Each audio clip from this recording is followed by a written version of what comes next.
Hey, happy Friday. This week Google got sued and went into battle mode. Apparently most people don't connect their smart appliances to the internet, weirdly, and there's a silly new operating system that I'd love to talk to you about. Welcome to the Friday Checkout.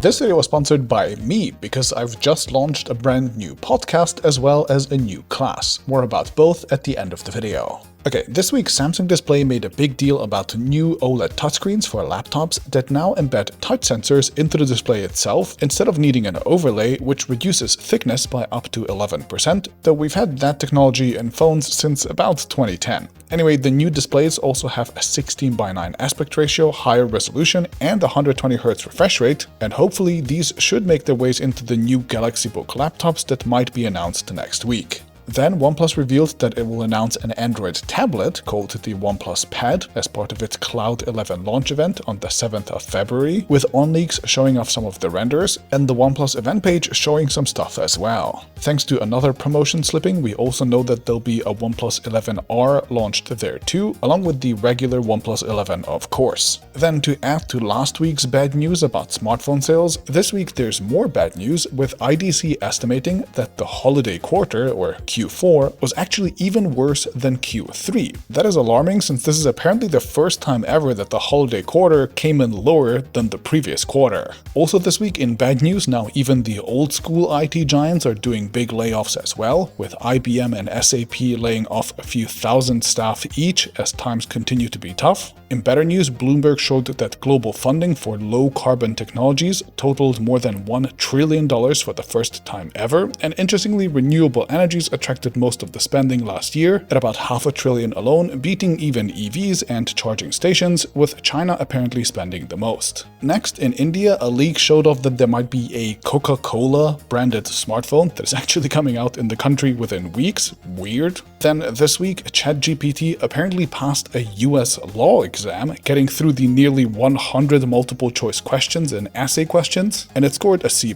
which means it passed. Apparently the bot was near the bottom of the class in all subjects and apparently bombed at mathematics, but still pretty impressive. And finally for the brief, this week it also came to light that apparently the electric bike maker nearly ran out of cash just a few weeks ago, despite raising about $200 million previously, which is pretty wild. Anyway, the company did get the money that it needed from its existing investors in the end, so I guess crisis averted. Okay, that's it for the brief, and for my first story of the week, let's look at Google getting sued by the Department of Justice and also by states like California. The lawsuit was filed over Google's stranglehold on the ad tech stack in online publishing, and you can read all the 155 pages of the case in the description if you are a masochist. But long story short, the lawsuit essentially claims that Google has spent basically 2 decades acquiring and integrating tools so it controls the online ad process end to end, including on the buy side, the exchange, and on the sell side as well, so it doesn't have to compete much in either. This means that the company has a dominant market position in all 3 areas, and this position was often simply bought by the company, like for example through their purchase of the DoubleClick ad platform. The Department of Justice says that this dominance allows the company to overcharge for their services, taking 30 cents on the dollar for every ad served, with companies having very few realistic alternatives, and they even claim that the federal government itself was therefore overcharged $100 million for its own ads, for example. So whether this market dominance is harmful and illegal is now up for debate,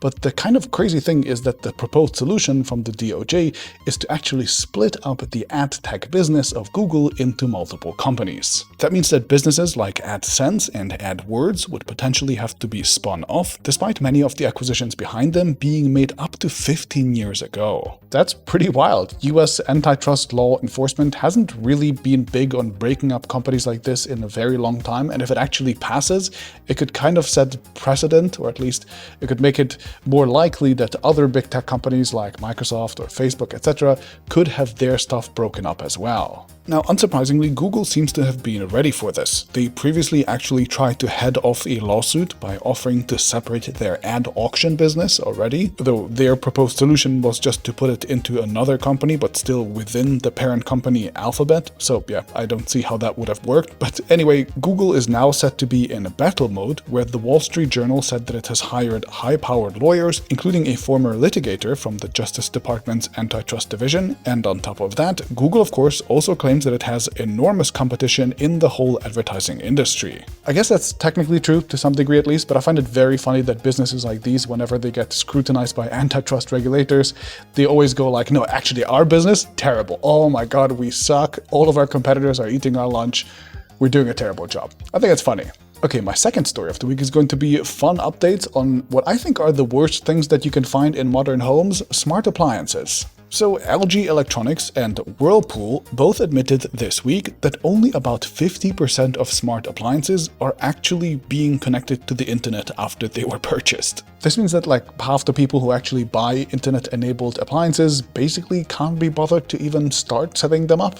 And even more funny than these companies just admitting this is the fact that they also lamented that people not connecting is actually hindering their efforts to sell subscriptions for things like water filters for a fridge or a recipe service for a smart oven. And as always, these things that they actually want to sell you are just so dumb. Like setting up an LG account and giving your connected fridge access to your credit card and having it online 24/7 just so it can order you water filtering systems twice a year. It has to be way less efficient than just clicking buy on Amazon on your phone every now and then. And of course, in addition, you're also wasting energy and adding multiple new security vulnerabilities, so I don't know why people want this at all. I'm actually surprised that the number isn't like lower than 50%, but I guess people really love over-engineered solutions. Okay, my third story of the week is going to be India launching a new mobile operating system in the most hilarious way possible. So the country launched its own mobile operating system called BharatOS, claiming that the OS is free and open source, and most importantly, locally developed specifically by the Indian Institute of Technology, Madras. That's a fancy university, basically. So this operating system will supposedly break the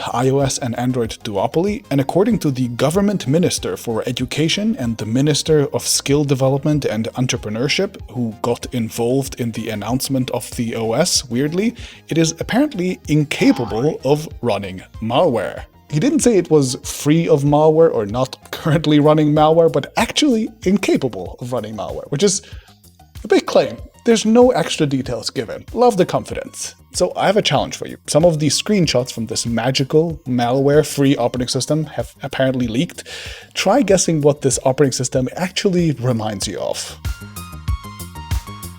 Well, to me, that sure looks like Android, including the Android keyboard, and leaks indicate that this is probably just a fork of AOSP, so basically Android but without the Google mobile services pre-installed, which the makers of this OS built as a great advancement. Love it! The company that makes this also has a suite of operating systems called Bharat Operating System Solutions, known hilariously as BOS, which are a family of Linux operating systems for India, and this new phone OS will apparently be part of that as well. BOS, yeah, I mean, a domestic fork of AOSP for things like government applications isn't inherently a silly idea, of course. It's just that this presentation really had me laughing and crying little tears of joy.